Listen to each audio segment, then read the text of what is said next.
Hoje, o vídeo está dividido em 3 partes. Primeiro, o que realmente está acontecendo no Irã agora, durante o funeral de Khamenei?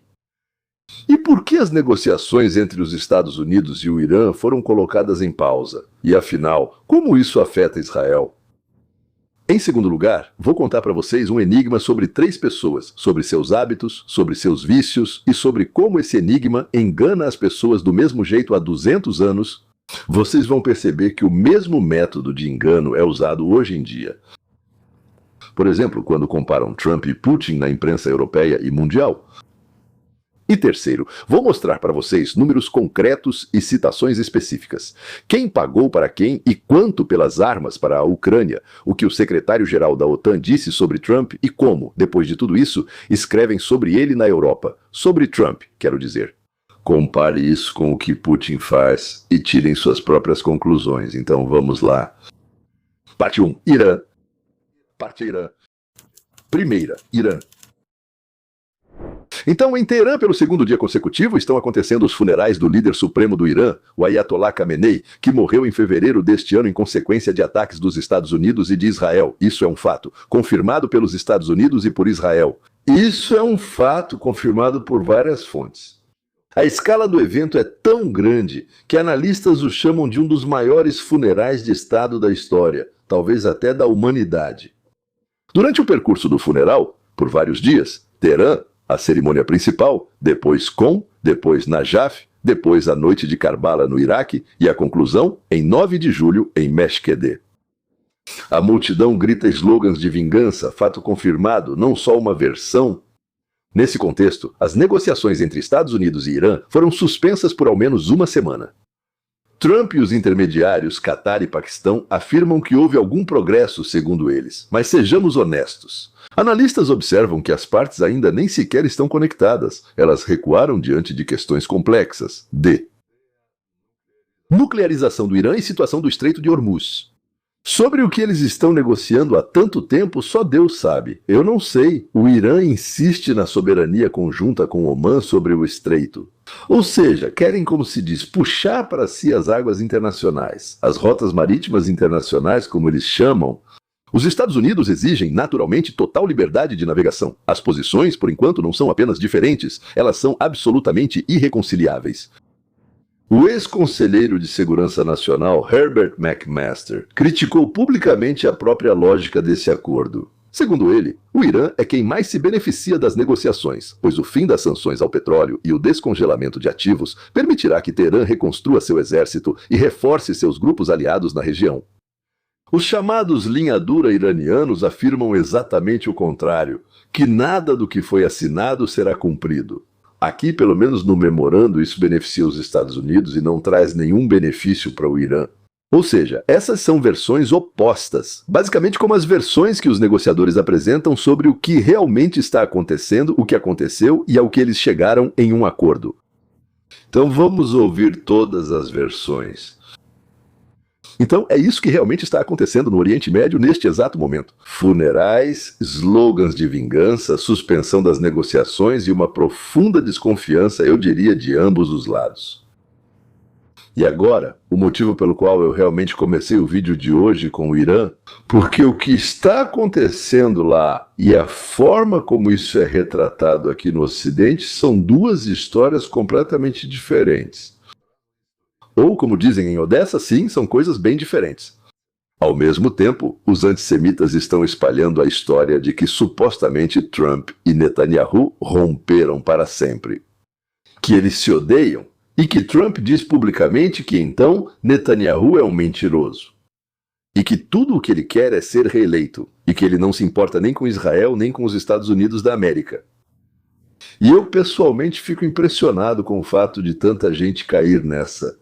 E o mais curioso é que essas pessoas aparentemente gostam do Trump e dizem que entendem o que ele está fazendo. E pessoas que gostam do Netanyahu e dizem que aparentemente entendem o que ele está fazendo. Mas, ao mesmo tempo, eles acreditam em qualquer bobagem, besteira, idiotice cretina que aparece na internet para que idiotas e cretinos pensem que, mais uma vez, os judeus são os culpados de tudo. E Trump finalmente entendeu isso. E eu acho E em um minuto vou mostrar para vocês o porquê. A nossa própria lógica de julgamento, aquela que usamos todos os dias ao avaliar políticos, é construída de forma que regularmente nos leva a conclusões erradas. Vou mostrar isso para vocês com o que é chamado de enigma de 200 anos atrás. Parte 2. O enigma. Imagine que você precisa escolher um entre 3 candidatos para o cargo de líder mundial. Aqui estão seus retratos. O candidato A faz amizade com políticos duvidosos e consulta astrólogos. Ele teve bem, mais de uma amante, fuma um charuto atrás do outro e bebe de 8 a 10 doses de bebida forte por dia. O candidato B, um dos líderes mundiais, foi expulso do poder 2 vezes com desonra. Costuma dormir até meio-dia e, se acordado antes, grita. Na juventude usava drogas. Fumou destil opium. Bem, ninguém sabe quando a juventude dele acabou, ou se acabou de fato. Toda noite ele bebe quase 1 litro de conhaque. Isso é comprovadamente conhecido. Candidata conhecida ao título de veterano de guerra merecido, vegetariana, não fuma e de vez em quando se permite um copo de cerveja e nunca traiu o marido. Aqui está a pergunta: em quem você vota? Se você, como a grande maioria das pessoas a quem essa pergunta foi feita, bem, nos últimos 20 anos ela foi feita muitas vezes, você escolheu o candidato C. Claramente você vê alguém disciplinado, modesto e confiável. Então, só para ficar claro, o candidato A é Franklin Delano Roosevelt, o candidato B é Winston Churchill e o candidato C, bem, um vegetariano impecável, abstêmio, é Adolf Hitler. Agora faça uma pausa e reflita sobre isso.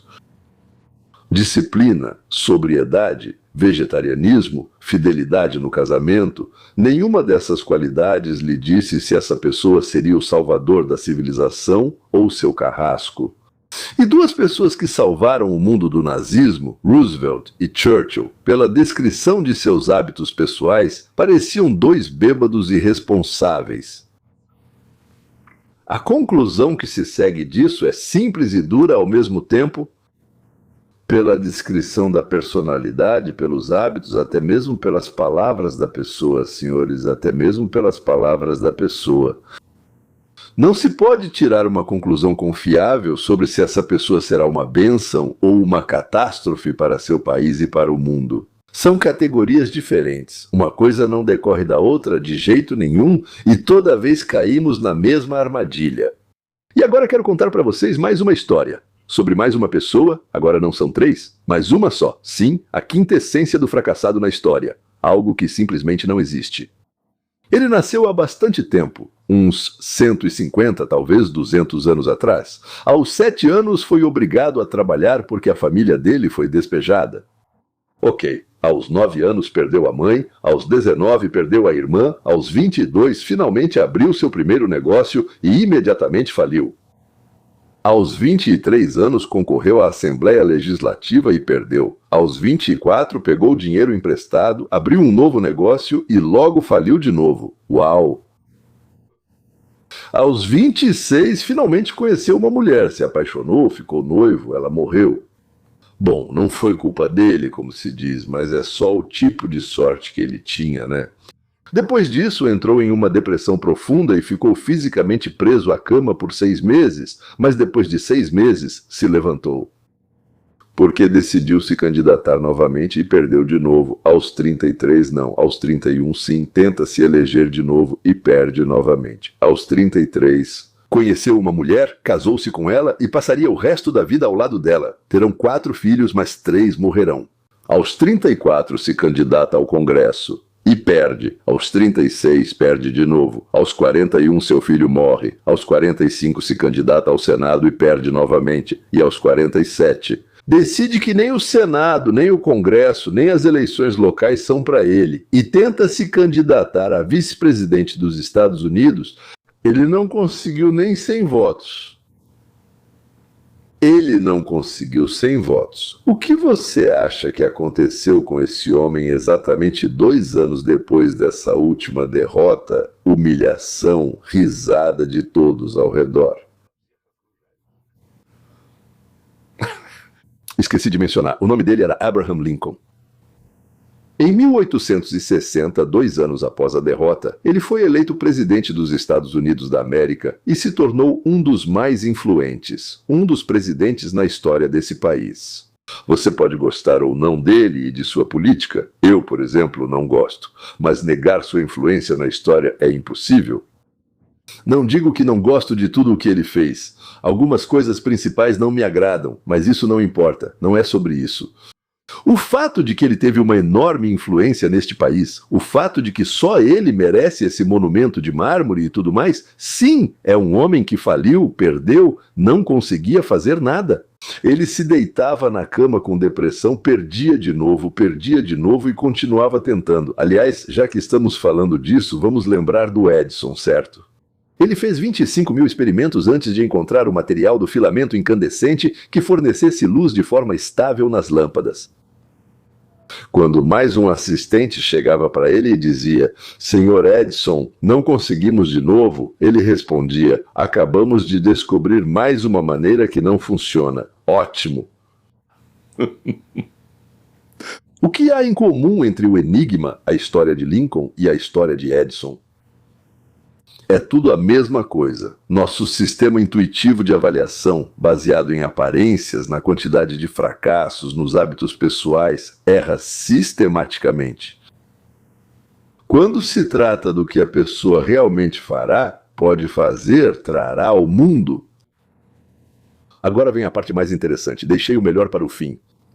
Ou seja, ainda falta para a sobremesa, mas o mais interessante vai ficar para o fim, pois esse mesmo erro está sendo cometido agora por parte da imprensa mundial. Aliás, parte do eleitorado americano também, ao comparar duas figuras sobre as quais o mundo todo fala. Vou mostrar isso para vocês com fatos concretos, números, citações, não com emoções. Ou seja, eles usaram emoções, mas eu vou usar fatos, não emoções. Parte 3. O que realmente está acontecendo? Vamos começar com os fatos sobre quem realmente faz o que pela Europa. O que diz sobre Trump, por exemplo, o secretário-geral da OTAN, responsável pelo destino da aliança? Mark Riotto não mede palavras. Donald Trump é importante para a OTAN e totalmente dedicado à aliança. E depois vem os fatos, não as emoções. Você realmente acha que Espanha, Itália, Bélgica e Canadá teriam aumentado seus gastos com defesa de 1,5% do PIB para 2% sem Trump? De jeito nenhum. Que a Itália começaria a gastar 10 bilhões de dólares a mais em defesa? De jeito nenhum. Segundo Riotto, toda a transição da OTAN de 2% para agora 5% do PIB em defesa, meta que a aliança estabeleceu para 2035, não teria acontecido sem a pressão justamente deste presidente, ou seja, do presidente Trump, a quem ele chama de Doni. A Alemanha, por sua vez, aumentou os gastos com defesa de modestos 70 bilhões por ano em 2021 para 160 bilhões até 2029. Então, o dinheiro para a defesa da Europa vem da própria Europa, não dos Estados Unidos, nem de ninguém. Não é só aparência, é dinheiro para a defesa da Europa vindo da própria Europa. As armas que chegam à Ucrânia agora são pagas pela Europa. A pressão que fez a Europa começar a pagar pela própria segurança veio de quem? Do Pushkin? Não, ele já está fora dessa história há muito, do Trump. Bem, agora vamos falar por um instante do seu oponente. Então, Putin, o que Putin está fazendo? De 24 de fevereiro de 2022 até maio de 2026, o número verificado de vítimas entre a população civil da Ucrânia, de acordo com o Escritório das Nações Unidas para os Direitos Humanos, é de 62.716 pessoas. Desses 16, agora 16 mil, não consigo lembrar, 16 mil mortos. Vamos supor, 16 тысяч погибшие. E isso não está melhorando, está piorando. Maio deste ano foi o mês mais sangrento desde abril de 2022. Em 1000 dias de guerra, quase 1.500 prédios escolares e mais de 600 instalações médicas foram destruídos ou danificados. Senhores, eles simplesmente atingem diretamente instituições de ensino, creches, escolas, turmas dos anos iniciais e dos anos finais, universidades, qualquer coisa. E mais de 600 instalações médicas são atingidas de forma direcionada. Não é como se fosse por acaso, às vezes, quando eles tentam atirar em alvos militares. Não, eles, sob ordem direta do seu comandante-chefe, V. Putin, miram deliberadamente em creches. Nos hospitais. Nos hospitais. O número de mortes e mutilações de crianças só em Kiev e na região aumentou quase 4 vezes em um ano. No ano passado, era um quarto disso, e agora está aumentando. Eles atacam deliberadamente jardins de infância. De outubro do ano passado até março deste ano, foram pelo menos 423 ataques a instalações de energia. Centenas de milhares de pessoas ficaram sem aquecimento e água a menos 23 graus. A ONU registrou execuções. No mínimo 120. 129 era algo assim entre prisioneiros de guerra ucranianos.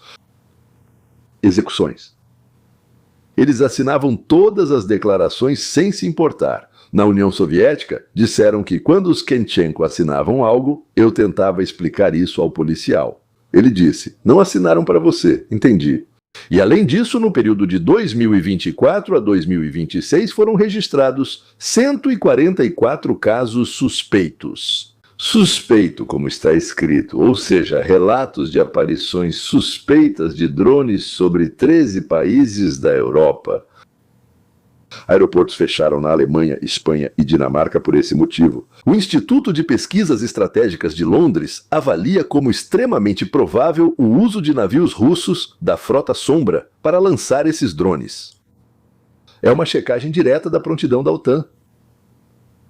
Aqui está a pergunta. Trump matou pelo menos um europeu? Não. Aliás, não. Sim.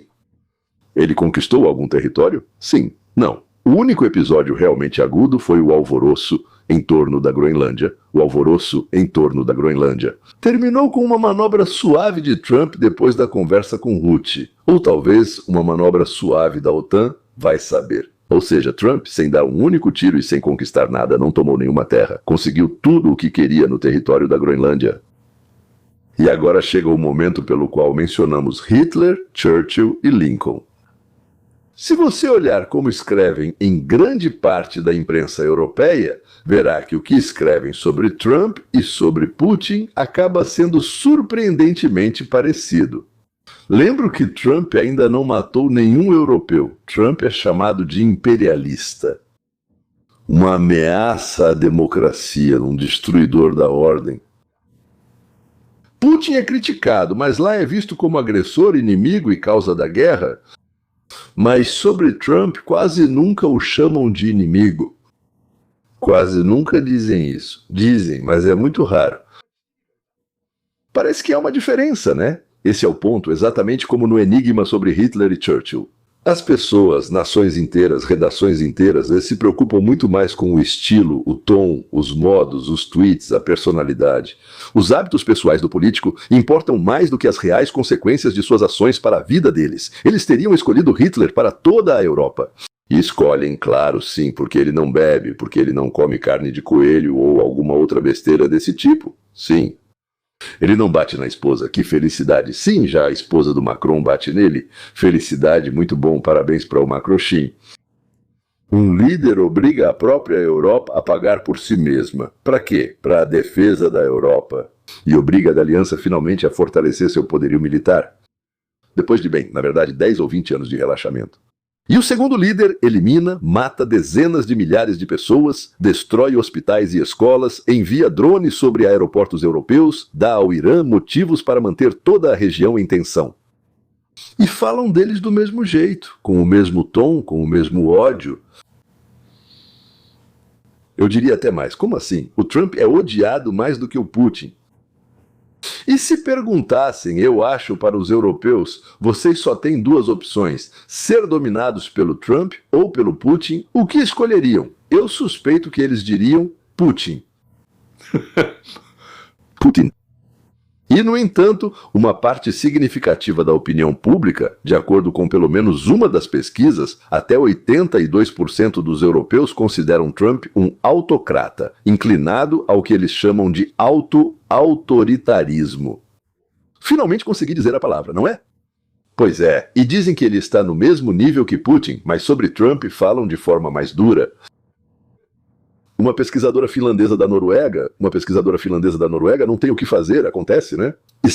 Ela escreve, tanto Trump quanto Putin promovem a mesma narrativa sobre a Europa em decadência.